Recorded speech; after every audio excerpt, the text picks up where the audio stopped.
Here, looking at this very interesting and unusual burial. It's, for those watching, it's buried, what we say, the opposite way around, with the skull on the east, compared with the normal Christian burial, which is obviously the other way around. Do you want to say what you've been finding and tell us more about this burial?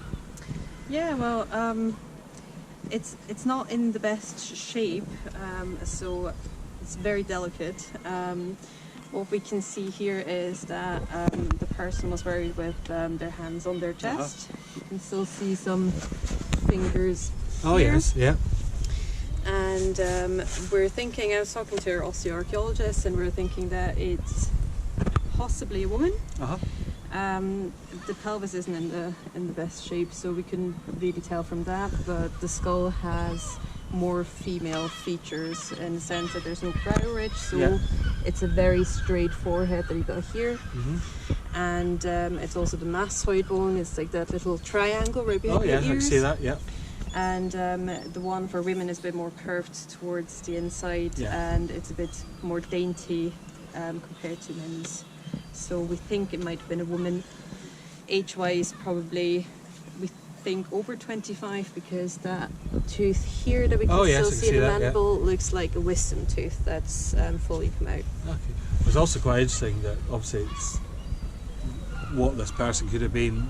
We were talking about this earlier, that the lay congregation, the normal person is actually buried, well, we expect the head, so they rise up to the sun, and it could be a religious, if it's a woman, it could be a nun, or if it's a lay, there's actually buried that way, so they actually face the congregation on Judgment Day. So we might understand a wee bit more. But I was just wondering what you think, because obviously the burial position itself is actually odd in terms of the knees are a lot higher than the rest of the body. Yeah, it's very unusual.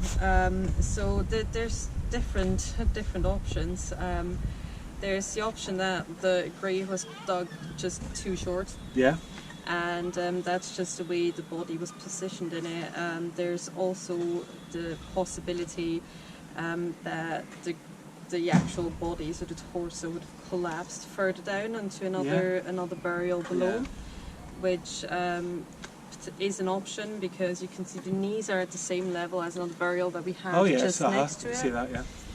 So we don't know yet. That's sort of something that we might get a bit more of an answer once we were able to lift the bones out. I think time will tell. I think it's definitely looks more, unless obviously that slumping into an earlier grave. It's actually very interesting, because when we dug up the rest of them, it's very rare to have the burials this other way around, and it's a very unique burial, in fact.